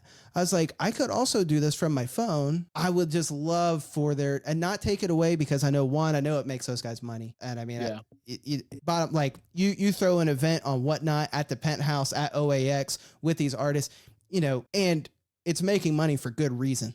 Those guys are taking care of these buyers. Those buyers are making out like bandits from these Whatnot streams. And, you know, the guys like Lewis, Justin, they go above and beyond to make sure, because I am known to shit on Whatnot a lot because I just am not a fan of the platform. But the people that do it right, like those guys that were at that event and the Whatnot people at OAX that were very genuine and helping people, I think is awesome. And it brings OAX to that community. So there's a place for it. I would just love to see less. In other words, I would like to see more of experiences for the people there in the moment that the community can be part of and see happen too, rather than the people who aren't there being more of the focus, if that makes sense. Yeah, I think there's a way to be more inclusive with everyone there, as opposed to, hey, we just got this going on in this corner. And like, you know, shout out to the Whatnotters that I met there. You know, Sarah Underwood was there, Pinks, who I got to meet there, and she's like a moderator. There was a bunch of mods there. Yeah. Eric Piper, like those guys, you know, they helped Matt out too. Like they were like, oh, let's get. Yeah, Fuller was telling me about that. He was like, they were amazing. Like I learned how to do Whatnot. Like, they're great at what they do, and you know, whether you like the platform, you don't like the platform, they're part of the hobby now. And so I would love to see people come together and embrace one another. I think for them to embrace some of the legacy collectors too. Yeah. Kind of like what you're saying, like we're not used to the show of breaking. We're more so our excitement comes from just historically has come from the cards and the hits themselves, not necessarily some of the other stuff, but also like there's a place for it now. I mean, we went through the top EQL earlier, right? Yeah. The products are being geared towards breaking culture and stuff like that. So I think it's here to stay, but I want to be optimistic, and I want to say that there's a path for inclusion for everybody, right? And so I don't want people to get left behind, especially people that have dedicated so much years into the hobby. But I also don't want to exclude people that are new to the hobby too, and maybe coming from a different place. No, that's very well said. And hopefully I did not come across in a way that was like, I didn't want them there either. Truly, that is, I think you said it much more elegantly than me. I would just love there to be more of a mix, right? Where it's not just, hey, we're just going to do Whatnot this whole time, and we're just going to do our thing over here. Like you said, there's a way where get the room to be the Whatnot community, and then let the Whatnot community just see from the outside in, and then also give them their space too, right? Like there's enough time, there were enough breaks to let both happen. And I just thought that would be like, for example, when we were doing the Marvelously Sketched event, Sketch Live, when Matt and Fuller were running, and then everyone was bidding in the comments, and then I was like, F it, 50 on PJ's piece. Yeah. And then a dude next to me was like 60. I was like 70. And like, dude, I was having a blast. We're all, and then the whole room started shouting out. People are bidding, going into bidding wars over these. I mean, it was so freaking funny, right? To have just that platform and just to have more moments. You have to be intentional to build those moments, right? If you're going to set up platforms where we are streaming and we're bringing people in, it has to be very intentional. But there's also a way where it can come across where it's just naturally everyone's involved and we're in the moment, right? And we're so in our phones all the time, and we're always on these platforms and these apps. Just being able to be there, just in person in the moment, and keep that feeling. That's what I want to see just more of, and that's on my wish list. That's like high on my wish list for the CAX penthouse next year. Yeah, there was an overload of whatnot breaks, to your point, and there could have been more of the kind of the events like Matt Lowenstein and like people, just an opportunity for other people to rip to on platforms would have been. There were people there with boxes. Just be able to rip without having to, but like a big rip, not just like, someone bought a box, like someone do a big one. Like maybe we get enough people. I'll be the one that'll front the cash for it. Let's get a case of something and figure out a way and get enough character collectors in this. Like imagine enough collectors in the same room together that we all just contribute to this break, and it's every single person's there. Right. Like that would be sick. That would be sick. But anyways, I think we've hit that on the head. Hopefully I've articulated myself enough to not get canceled by everyone on Whatnot.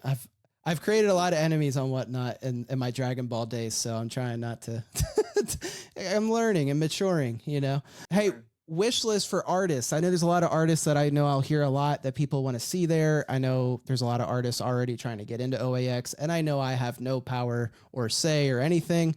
I'm just going to throw an artist out there that I don't think other people will name. Maybe they will. I don't know. He is kind of big, but I don't know. I would love to see Vincenzo Riccardi at OAX. I am such a fan of his art, and especially what he does in Marvel Snap. I'm a huge Marvel Snap player.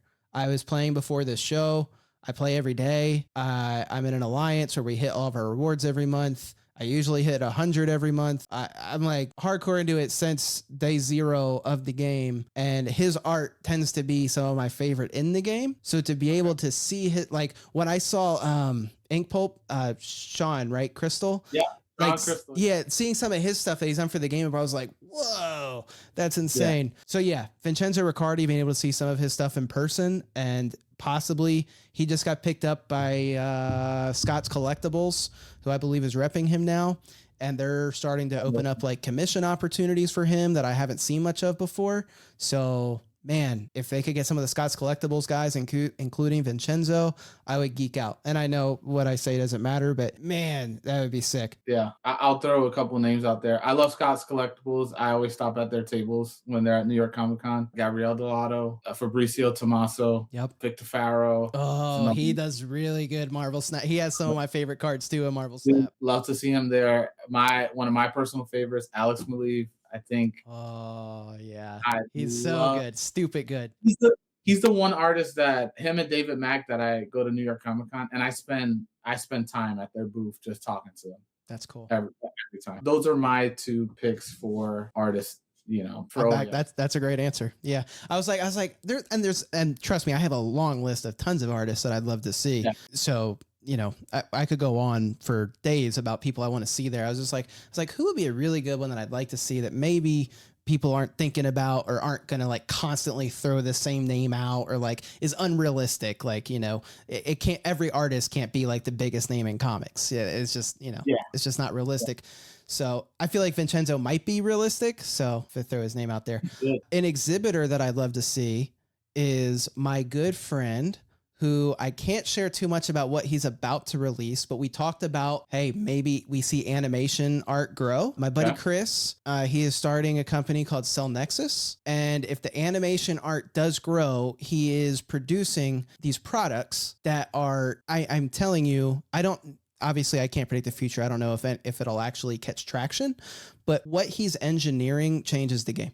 Right now, if you frame an animation cell, You can go to the best framer in the world. You will not get the correct frame, and you run the risk of ruining your cell, and the cell will degrade. And Chris could do a way better job explaining this because he has put years of research into this. The dude is a NASA engineer, literally. And he has just researched. He's worked with he was showing me, he's emailing scientists and just crazy work. But he's building things for preservation and proper conservation of animation cells. And it's things that haven't been done before, to my knowledge. I've never seen them. I can tell you that what he brought with him to the show, every single animation art guy picked up a pack to preserve their cells. And people can get them now. It's just something that you can slide into your Itoya art portfolio, and it significantly helps to preserve your animation cell with the material that it is. And he is using this, I don't know what to call it, technology. It's not really tech, but I'll call it that because I'm just an idiot that doesn't know what he's talking about.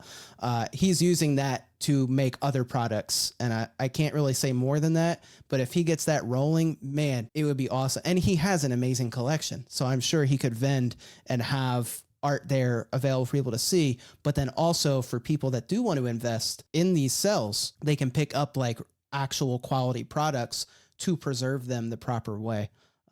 In fact, it's it is so game changing that I had told him before, I do not collect cells. I have one cell in my collection right now, and it's just because it's a Roshi that I love, but I would move it in a heartbeat to get a sketch because I know I can take care of the sketch easy and I can frame it and put it on my wall. And that just makes sense to me. Yeah. With what he's doing, I told him, hey, you have now officially let me enter into the animation cell world. I'm actually going to start collecting cells because of the things that he's making. So that's how earth shattering this is to me. So anyway, Cell Nexus, if you don't follow him, I had to give a shout out to my boy Chris, and I had to put that on my wish list as an exhibitor because how freaking cool would that be to see my good buddy get a booth and actually spread the good word of animation art. I love the idea of bringing vendors in that complements certain aspects of the parts of the convention.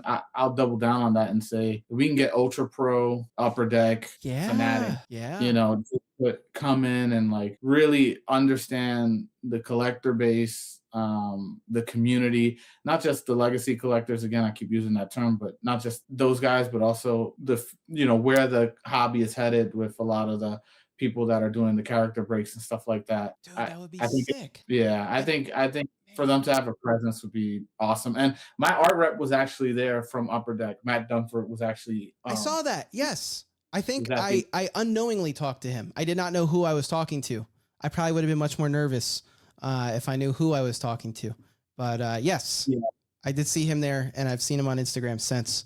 That's funny. And it'd be cool if Matt or whomever, what if, and we're just talking hypotheticals, I don't think what we're saying carries a lot of weight, but I think it's good stuff. Dude, what if okay, Upper Deck has the DC license, right? And they're producing original art. I'm assuming they're going to move into their masterpieces line with these. I don't follow the DC stuff, so I have no idea. But they announced. They did. They announced it in the press release. Yeah. Oh, okay. Did they say who the artist is? No. Okay. But when they got the license, they mentioned DC masterpieces. So imagine Upper Deck sets up a booth with the masterpieces artist and has all the art there. And event exclusive too, right? Right. Dude. And maybe as part of the auction, maybe one of the pieces goes in the auction, right? Dude, it gets put in for charity. How crazy would that be? It'd be nuts.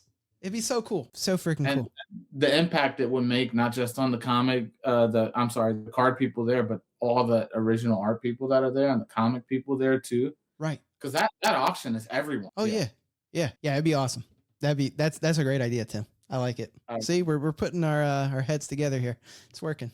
Okay, I'm gonna go through my last ones quick because I know we are going long here, and I'm sure you don't want to hang out with me all night. Just a couple quick things that I would love to see that are on my wish list I threw on here. Just some panels with artists would be really cool. I saw last year they had the masterpieces panel that Justin facilitated, where they had Julie and Dave and Dan and it was just really cool to see that. I would love to see things like that going on during the day.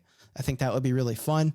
I know that's obviously hard to coordinate and put together. There's a lot of obviously moving parts, so it's not expected, but it's my wish list. I can say whatever I want, right? It's my Christmas list. I'm sending it off to Santa. Another one that if Castra, if you're listening to this, Hopefully you're not too mad at me, but I would love more places to just sit down. And this is actually a request from my wife. I asked her what was on her wish list. This was at the top. And I was like, well, there was the lobby. And she's like, yeah, but it doesn't feel like I'm part of it anymore when I got to the lobby.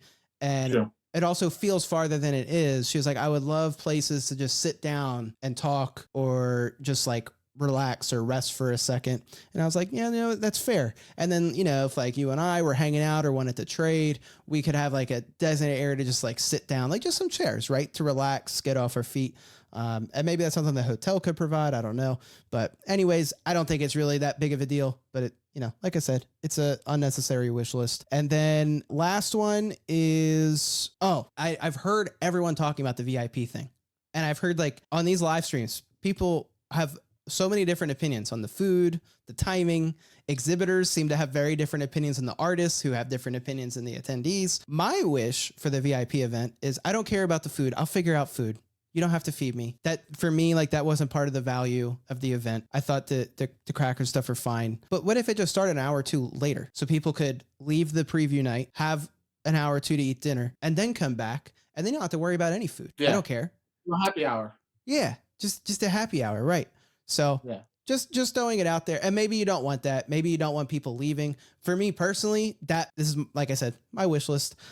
That would have been my preference. Obviously, everyone's gonna have a different preference, and I can't say this enough. It really doesn't matter because the event was phenomenal.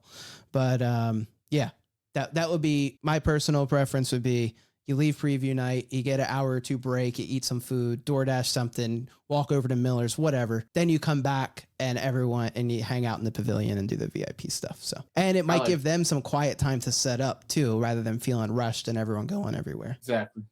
All right. Any last words about OAX? Because I have an equally, possibly more important topic to talk about. I think we covered a good chunk of it. I think we did. I'm looking forward to next year. Me too. Absolutely. Castro, Bill, thank you. The whole team, the Tulio, Tatiana, everyone that had a hand. Phenomenal. The fact that your team is so small and the event ran that smooth blows my mind. Mind blowing. Great event. It was hands down. That's why I said my wish list. I wanted to be very specific in naming it that. It is not in opportunities or things I was upset about or thought needed change. This is just simply me being a greedy kid the night before Christmas, writing to Santa, even though maybe he didn't behave all year and should probably just get coal. This is just my wish list, right? Of things I'd be like, man, this would be also cool. But the event itself is already number one for me. If Castro's thing that he's been telling everyone is, drop one, come to ours. This is more going to be, yours is already booked. Yours was booked first. I'll drop, I might have to drop someone else's, try a different show, but OAX is going to be at the top of the list. So, okay, Tim, I want to talk about your art, if that's okay. Or if you got to go, we can always maybe part two this or come back another time. Let's do it. Okay. So one, you're obviously you're on Perna Studio set. I just want to know more, like, how did you get into art? Where did this start? Is this your first major release? So my first official release is Batman Metal on Skybox Upper Deck. Is my first official public release. I was on a bunch of Marvel card sets prior to them losing the license. Okay. So I did complete a couple of sets, and unfortunately, the sets that I completed ended up getting cut. So, that's what I was gonna say. I was like, I don't remember seeing them. No, I was on a set, which I think we can talk about now. I was on a set called Metal Universe Rose Gallery, which was going to be a villain themed Marvel metal set. It was going to be the opposite of Avengers Metal. You were going to get Avengers Metal, which was more hero driven, right? And it's probably why in that retro set and in that set you didn't get any villains. You only got heroes. You got like 15 heroes. And so the counterpart to that would have been Rogues Gallery, which would have been all the villains. So I was on that set. Dude, that's a bummer. I'm sorry that happened. Yep. And I was contracted for a couple of other sets. Shout out to Upper Deck. I did get paid for them. They did pay me for them. Good. That's good. Well, yeah, I mean, it's not like they could really help it, but it's unfortunate. It sucks. shitty situation. Batman to be in. Metal is the first one. Batman Metal is the first official one. And how was that? How did that, and so that was Upper Deck. So they kind of just moved you over into the DC world. How many sketch cards did you do? I did 30 sketch cards and 25 of the 30 were approved. Wow. Okay. 25 of the 30. So not too bad for my first go around. They don't give you reasonings behind why cards don't make it. Okay. Although cards have been known to resurface even though they were, quote unquote unapproved. Okay. Later down the road. So we might see them is what I'm saying. All right. We'll keep an eye out. So, we'll keep an eye out. Yeah. And then can you share any details about what you're doing for the Perna set yet? Or is that still under lock and key? I'm just doing sketch cards for the Perna set. And I think that's the extent of what I can say. Okay. I want to be respectful. Don't get yourself in trouble. Yeah. Yeah, I don't want to get in trouble. No pressure. The Pernas, I will say this, they're super professional when it comes to their sets. They favor the artist too, and it's been a great experience so far. That's awesome. Random question though, what are your favorite characters to draw? I love drawing, and this is gonna be like way off base because it's not any characters I collect, but I love drawing Jean Grey. Really? Any form of Jean Grey, Madeline Pryor, Phoenix. Okay. I just love drawing that character. Who else do I love drawing? There are characters that I draw often only because like people request it or it just comes with the territory. Like Batman, I feel like I've been drawing Batman my whole life. He is my favorite character, so I've been drawing him my whole life. So I would have to put him in there. And then lately and lately is not a strong enough word. I try to focus on females. To me, that is where I could use the most improvement. So I've been sticking to female characters the last like year and a half. Really, the females you show me, man, are your work's crazy good, dude. So I don't know where the improvement is needed, but okay, whatever you say. Yeah, I would say Jean Grey is probably the character I showed. Okay, I wasn't expecting that. Well, I wasn't expecting you to say that's your favorite. So that's pretty cool. That's pretty cool. Yeah. What is the future holding for you? What are your goals? Where are you trying to get to with your art? Man, I think I just want to continue to get better. I think there are definitely avenues ahead of me where I can kind of expand beyond sketch cards. I would love to do set art one day. That's definitely a goal of mine to achieve. And I was able to meet Miles Wool and have a conversation with him because he's one of those guys that started off as a sketch card artist and has worked his way on to doing set art. And so I was able to pick his brain, during OAX. And so he kind of, in a roundabout way, he kind of gave me a blueprint to, hey, try to focus your time and attention here. We spoke about taking different artists' classes, which ones were the most beneficial to him, which ones, what did he get out from each one. And so I'm going to follow his advice and try to focus on the ones that are going to, kind of elevate me to where I want to go. That's awesome, bro. Yeah. Well, I'm sure you'll get there. I have no doubt about that. Your artwork's phenomenal. If you all haven't seen Tim's artwork, you have his Instagram right there. It's art__ Tim Colon. Did I say your last name right? Is it Colon? Is that how you say it or no? Cologne. I messed up the accent. Cologne. It's okay.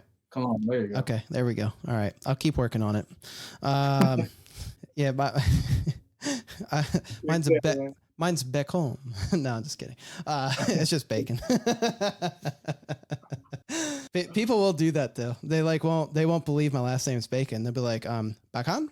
Bacon? Bacon? I'm like, dude, it's just like bacon and eggs. Like what you have for breakfast. I'm sure when they called you into the office in school, you got so many different variations. Oh yeah. Always. They just refuse to believe it. But yeah.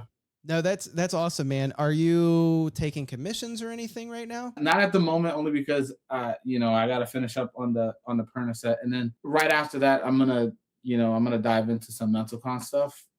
We got MentalCon coming up in the weekend of June 20th and the 21st. Yes, I can't just wait for that. Briefly for those that don't know, MentalCon is an event that Nathan True Blue Collectibles and Jake Retroverse on Instagram created this event where they get a bunch of sketch card artists to donate sketch cards they auction off all the cards and they donate it to a charity. Last year we did Luke's Purpose, which was a close friend of mine who had lost her son at a young age. He was a huge Spider-Man fan, and unfortunately she lost him at the age of 3. She started this foundation that helps people deal with child loss, whether that be with mental health services, paying hospital bills.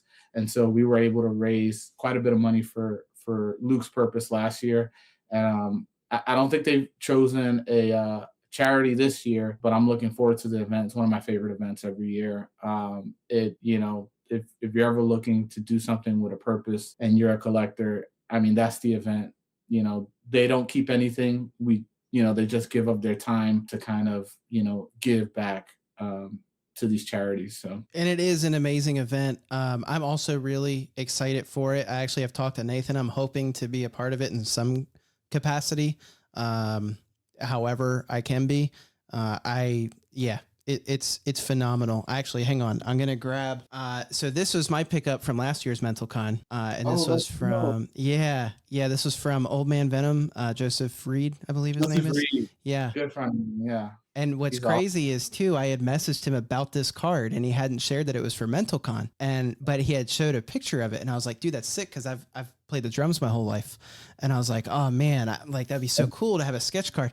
And he was like, oh, it's not for sale, and he didn't share with me where it's going yet. And then I saw it got announced that it was for Mental Con, and I was like, oh, let's get in there, baby.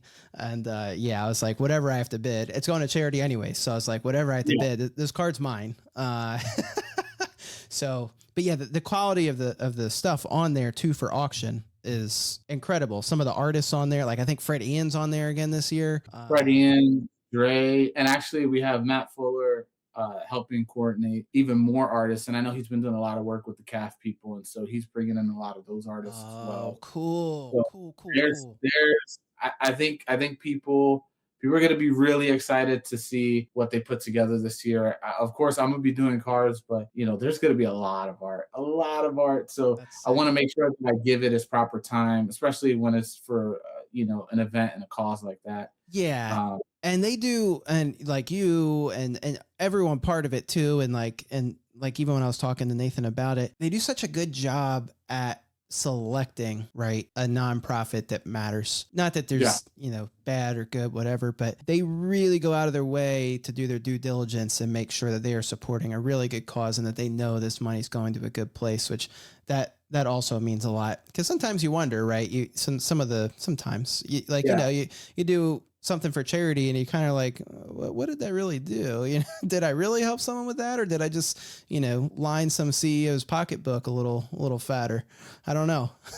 Yeah, Nathan's so involved with the collection of the funds, making sure the funds go into the right place. And even after that, like a lot of the artists, we need letters for tax purposes and things like that. Nathan handles all that stuff. Yeah. Has been handling all that stuff. And so there's a great deal of care and effort that goes into it, even beyond the event itself. I know that myself and Doom Card, Doom. Yes. Jesus, we're going to be doing the graveyard shift. So if you got time overnight, Jimmy, we'd love to have you for a segment. Bro. I'm in. Yeah. Put me in. I'll go in whenever. Yeah. We're working on some strategies and some segments. I think they're going to be really fun and keep the energy high throughout the late night, early morning hours. So absolutely, bro. Whatever you guys need, you can sign me up for whatever. I'm happy to help in any way, and I would love to be part of a segment. So absolutely, thank you. Appreciate it. Man. Thank you. For sure. That's that'll be fun. Okay. So I think we've pretty much gone through most of the things here. I was going to say, when you do open up commissions though, eventually, definitely reach out to Tim. People can contact you. What's the best way? Like through Instagram? Or Instagram is always going to be the best way. You can just message me there. I try to be as responsive as possible. Will you have APs for the Perna set? I do. I will have APs for the Perna set, and I will let people know when those become available. There's an Upper Deck DC set that's coming out soon that I'll make some APs available for that too. I have quite a bit. I can't say what the set is, but I did EPAC achievements for the set too. So I was able to get quite a few APs for this set. So Oh, I'll hell yeah. have it available. You'll have APs. Okay, cool. So yeah, please follow Tim. Tim, I didn't get to go into this, and I don't want to hold you hostage all night. Can you just briefly tell us what you collect? I can't believe I've waited this long to ask that question. Yeah, listen, I'm like you. The hobbies become increasingly expensive. I collect sketches, Batman sketches. That's really where I've existed the last couple of years. Prior to that, I was a Thanos collector. I collected a lot of Thanos cards. Even had the privilege of owning the prelim from 2018 masterpieces from Simone for the holofoil, and that I got through another fellow collector, Pancake, who helped me get that piece. And so I was really heavy into Thanos collecting for a very long time. And then, unfortunately, it happens. You get priced out of a character, and then you find other means of collecting the character. You pivot. That are a bit more. Everyone goes left, you go right, right? Yep, and that's when I really started getting into sketch cards and just focusing on picking up sketch cards from particular artists for Thanos, which I still and I love the way that collection kind of formed, and it's a small pocket of what I have in my collection right now, but I love it, and now I've just focused on just picking up.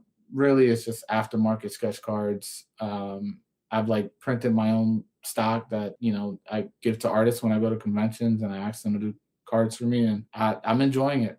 It's my favorite thing to do. Is why I go to New York Comic Con. Right, one of my favorite pickups annually is I do commissions with Bill Sienkiewicz, who's my favorite artist, and every year I pick up a couple from him, and that's become my favorite thing to do. And the one thing I look forward to the most is I can't wait to see what he does with what I give him to do. So I didn't realize you did that. That's so cool, dude. Man. That's awesome. So I'm very curious to ask you this, and then we're going to move on to listener questions. There's just two, and then we're going to call this a night. So do you have a method to your madness of collecting sketches, or are you just chasing artists and cards you like? Yeah, I think for me, I try to stick to artists that hold some type of meaning. If I can connect it to my childhood, the better. I've been fortunate enough to get cards from Jim Lee and Bill Sienkiewicz, like I mentioned, Simone Bianchi. These are all artists that I was exposed to prior to getting back into the card hobby, reading the comics. And just to be clear, comics is my first love. That's the first thing I collected. I still collect it to this day. My Instagram was created to buy, sell comics. Okay, that's cool. So my Instagram, when I started, it was comics, it was Pokemon cards, and it was Dragon Ball Super cards. Really? Yes. No so if you go to my Off-White Tim profile and you scroll all the way to the beginning, you're gonna see a ton of. Okay, I'm gonna do that. Tournament of Power cards. Oh, so you were early. Okay, so I had all of them. Is that when you started on Dragon Ball Super? Was that with that set or before? Yep.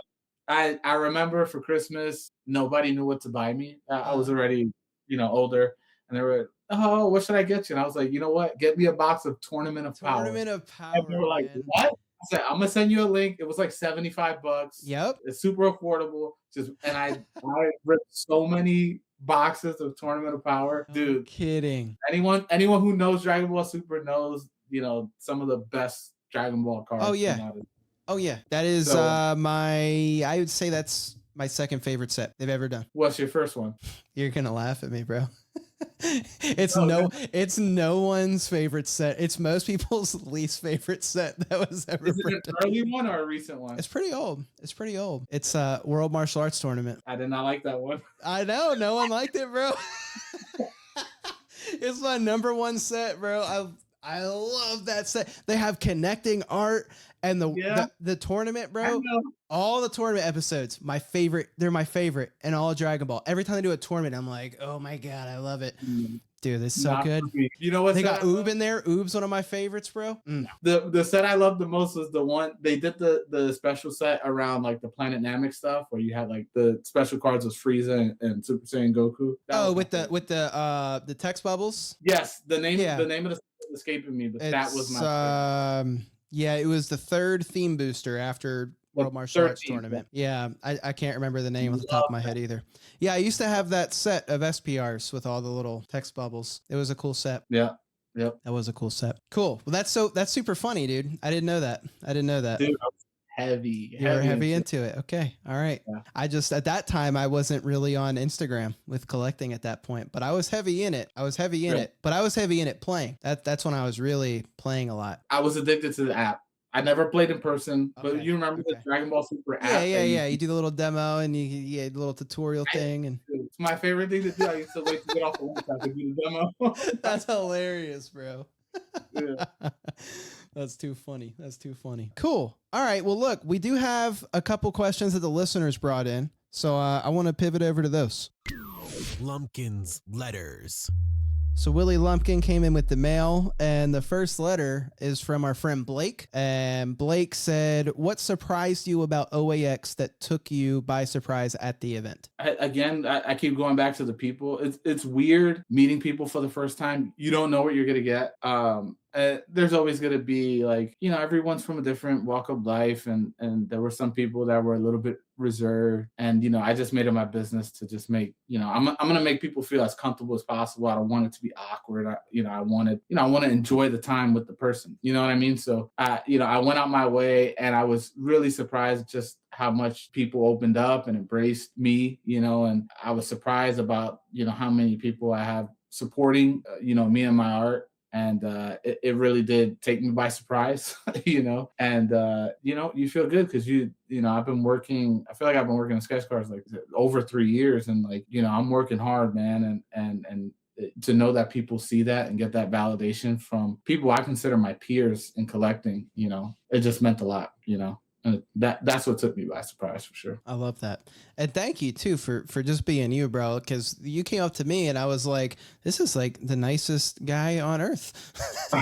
Cause I'm one of those reserved people. Like, I mean, I'm not like anti-social, but I'm pretty like to myself, like I have to, and I'm very introverted, which people don't know the definition of introvert. They think we're all just weird hermits, no pun intended, that refuse to talk to other people. It's not that. It's just like being in that room with that many people. It's like that tires me out, and not in a bad way. It's just like my social battery drains faster than a lot of people, and I need my alone time to recharge it. So anyways, thank you, because I can say for sure you do go out of your way to welcome people, and that's awesome. Yeah, it was great meeting you guys, man. And then we got one more question. This is from Dre, and There you go. he said barbecue sauce or ranch dip for those sweet, sweet chicken tenders. It's barbecue. I'm not a ranch guy. I'm not either. Yeah, I would definitely go barbecue. I would. So I would usually be ketchup, but I can't really eat much stuff with tomatoes anymore because my stomach don't like it. So no, I just got a real jacked up stomach, bro. It was a miracle I made it through the weekend even without having my stomach messed up. So yeah, Dre, get your Canadian ranch out of here. Yeah. Sorry, bro. You got two Americans on the pod. There we go. Barbecue. It's a miracle he'll even talk to us, though. Yeah, exactly. Don't hate us, please. No, thank you for the questions, guys. If you want to drop questions for the show, usually what I do is on Instagram on the Across the Marvelverse page, I will drop a story. You can respond with the questions, and then I just throw them on there and ask. So thank you for real. And Dre has asked multiple times. Dre, if you're watching this and ever want to come on the show, please let me know. That would be amazing if you ever wanted to come on. Maybe I'll work up the courage one day to message you. I don't know. We'll see. I'll do it for you, Jimmy. You let me know. Tim, I will force you to do it. You are the hero that I always needed my whole life. And Blake, he supports the show all the time, Blake. So thank you to everyone listening. I really appreciate it. Hopefully I keep this going. Hopefully, everyone liked this episode. They come back. I know I was a little rusty. This one a little late. Tim, I apologize. But dude, this was a blast, dude. Thank you so much for coming on the show. This was fun. This was so fun. And it's funny. I meant to say this at the start. I was most excited for this because I didn't get to talk to you enough about OAX. And I was like, man, I'm actually excited just to hang out with Tim more and get my one-on-one time with him. I'm around, man. Hit me up, man. I'm around. Sounds good, bro. Tim, any last shout outs, anything you wanted to say before we close this out? Just thank you to everybody. All the likes, the comments on Instagram, all the support around the art. Shout out to my friends, Melfi Collectibles. Don't even worry about it, aka Doom Card. Shane over at Breakers Row, Nathan True Root Collectibles. Those guys keep me honest. When something sucks, they tell me it sucks. They tell me what I need to work on, what I need to fix, and that means more to me than anything. So shout out to my crew, shout out to my guys, and shout out to the community. Just like all the love, man. Just all you guys just showing love lately. It just means the world, man, and it validates the time, the effort, the hours away from family, just to put something of some type of quality out for you guys. That's really where my heart is. I approach sketch cards like a collector, and I want to make sure you guys get some type of value out of it. So, I appreciate all the support. Well, we love it, man. Keep it coming. Keep doing what you do. The work is really incredible. I'm really excited to see what the future holds for you, because it's got to be great stuff. The card you showed me in person, the stuff I was seeing is it's nuts, dude. You're really, really good at what you do. So I'm just excited for all the great stuff that you're going to accomplish. You all please support Tim. Give him a follow, art_Tim Cologne. Did I do it? There we go, Timmy. All right. But hey, show him some love, follow him, like every single one of his posts, share them all, get all the way down to Tournament of Power. You better like it, because I'm going to know, because I'm going to scroll down and see that post. And if you didn't like it, you're not a real one. So go like it, show him some love, follow the show Across the Marvelverse. We'll be back. I have another show I never dropped that I recorded like 3 months ago with Jay Pateranitz, who's an amazing artist. I'm going to drop that probably this coming week. I'm going to edit that up. So stay tuned. I love you all. We'll see you next time. Peace.